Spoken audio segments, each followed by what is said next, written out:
की साज संवार में लगा हुआ है और मुखिया अपने इलाके की नजर न आने वाली सरहदों पर गश्त लगा रहा है। इसे तो बफलो के यहाँ होने से भी कोई परेशानी नहीं होती।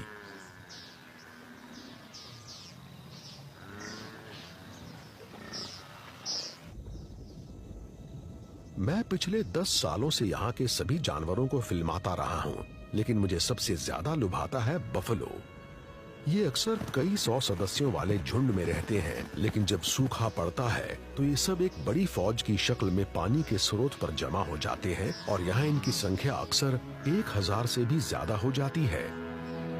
मैंने यहाँ कभी भी इतने सारे बफलोज नहीं देखे।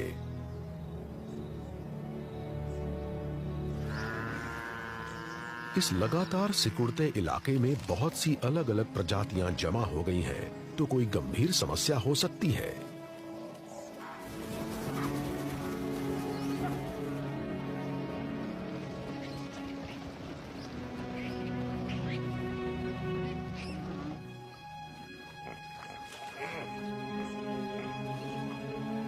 ये अवैध शिकारियों से बचकर भाग रहे हैं जो पाक की संरक्षित सीमाओं में घुसपैठ कर रहे हैं। फर, हंटिंग ट्रॉफीज और हाथी दांत की वजह से झुंडों का सफाया होता जा रहा है।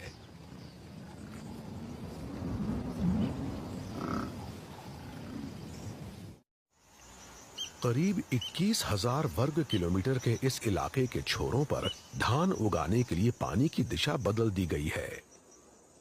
अब यहाँ सड़कें और शहर दिखने लगे हैं, लेकिन कम से कम यहाँ पानी के कुछ स्रोत अब भी बचे हुए हैं और इसी वजह से यहाँ इतनी सारी अलग अलग प्रजातियां जमा हैं और उनके लिए यहाँ रहन सहन के हालात मुश्किल भी हो गए हैं।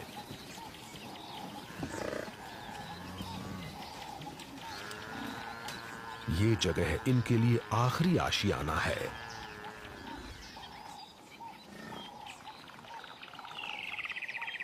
लेकिन पहले इन्हें पानी तक पहुंचना होगा और बफलो को इनका यहां आना पसंद नहीं।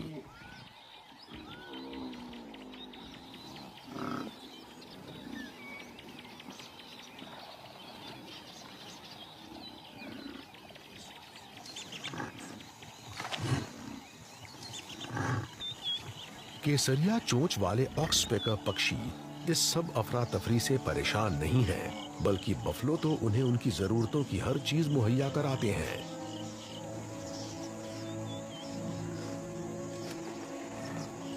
बफलो पर सवार हो जाने के बाद इनके ये छोटे छोटे मददगार वहीं जम जाते हैं। फिर इन्हें वहां जो कुछ भी मिलता है ये उसकी दावत उड़ाते हैं, परजीवी, डेड स्किन, सिक्रीशंस।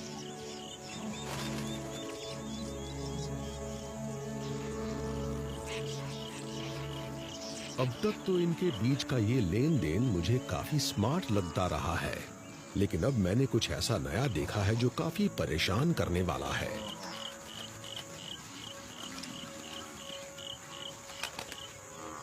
इनका ये आपसी गठजोड़ हमेशा ही सौम्य रहा है, लेकिन अब ऐसा नहीं है। अब ऑक्सपेकर्स सिर्फ बफलो की सफाई ही नहीं करते, बल्कि ये तो उनके खुले घामों में चोंच भी मारने लगे हैं। दरअसल इन्हें खून पीने का चस्का लग गया है।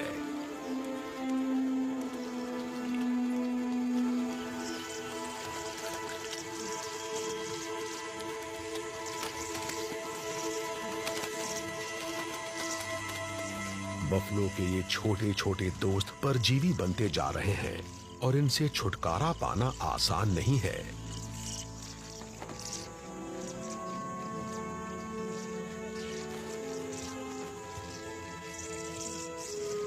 लेकिन ऑक्सपेकर्स के साथ एक अच्छी बात जरूर है, कोई खतरा होने पर ये चेतावनी दे देते हैं।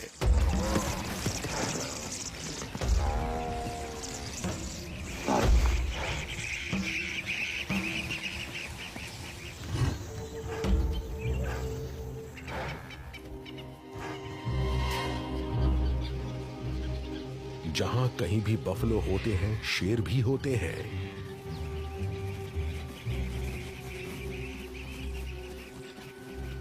यहाँ कमाल की बात यह है कि बफलो का ये झुंड इन शिकारियों के सामने डटा हुआ है, जैसे इनसे लड़ने के लिए उत्सुक हो।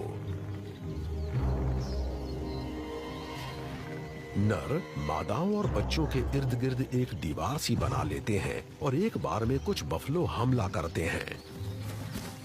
युवा नर हमलावर, ताकतवर और दृढ़ संकल्प वाले होते हैं।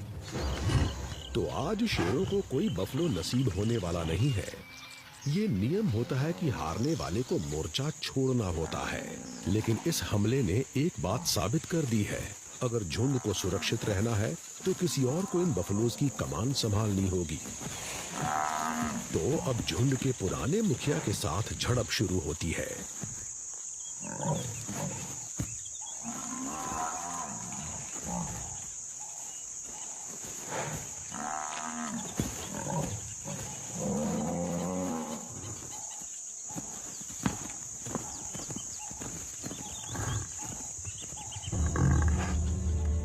अब ये काफी कमजोर हो गया है और थक भी चुका है। इसका सारा दबदबा खत्म हो गया है। तो अब इसके लिए वक्त है विदा लेने का।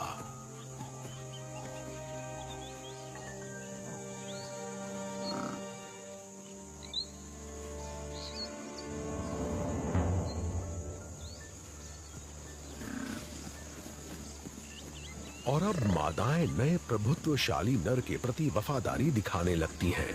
ये खुद को उसकी एनल ग्लैंड से रगड़ती हैं ताकि उसकी गंध को अपना सके। अब से यही प्रमुख नर होगा।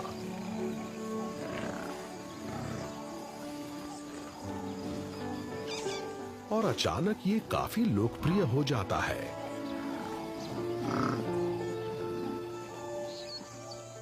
पुराना बफलो जिसे झुंड से निकाल दिया गया है, पानी के आसपास घूमता रहता है। कुदरत ने उसे अकेले रहने के लिए नहीं बनाया था। और अब क्योंकि वो अपने बल पर है तो उसके लिए खतरा बढ़ गया है। ये दूसरी प्रजातियों के जरिए हिफाजत पाने की कोशिश करता है।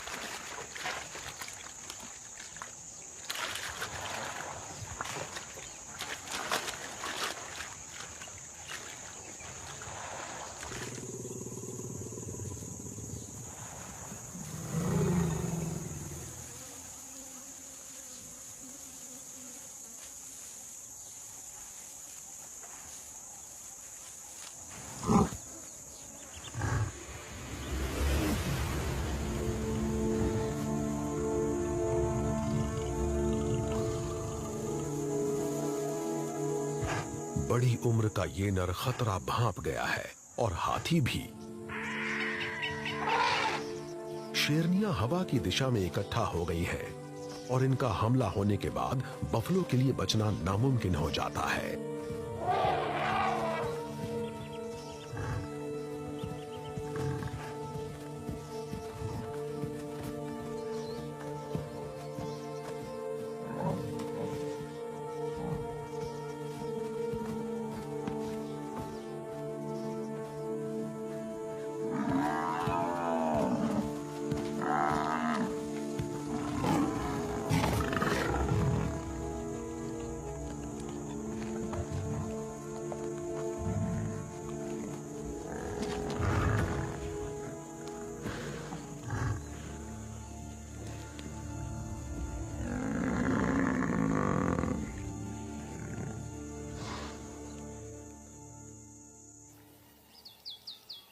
मैंने इस बड़ी उम्र के बफलो को इसके झुंड द्वारा छोड़ दिए जाने के बाद मरते देखा।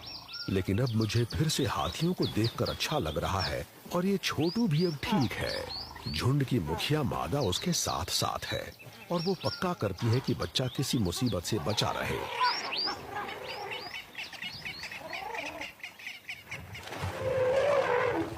क्योंकि ये शेरनियां अब उसके कुछ ज्यादा ही करीब आ गई हैं।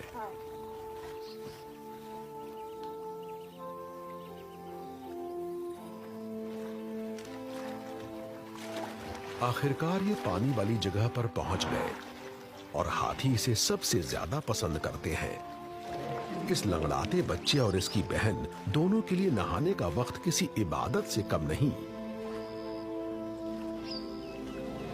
शेरनियों ने भी इस सब को मिस नहीं किया है, लेकिन जब तक झुंड की मुखिया यहाँ रहेगी ये कोई कोशिश नहीं करने वाली। बच्चे आराम से सुरक्षित खेल सकते हैं।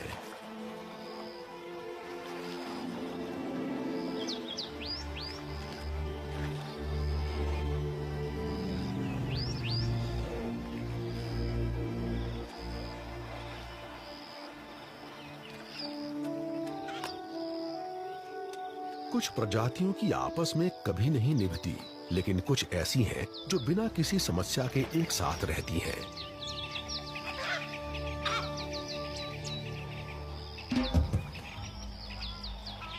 जब बड़ी बिल्लियां तालाब पर नहीं होती तो इस जगह शांति छा जाती है।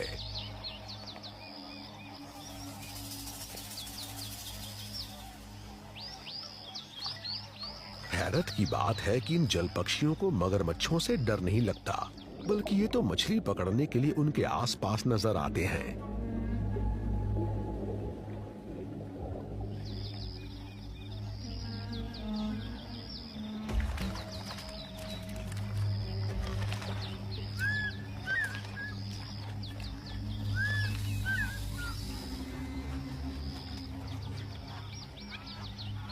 यहाँ मगरमच्छ बड़े शाकाहारी जीवों को खाने के मुकाबले मछलियों को ज्यादा खाते हैं, और जब ये उन्हें पकड़ने की कोशिश करने लगते हैं तो फिर बहुत से इग्रेट्स, हेरन्स और स्टॉक्स की तो जैसे लॉटरी खुल जाती है।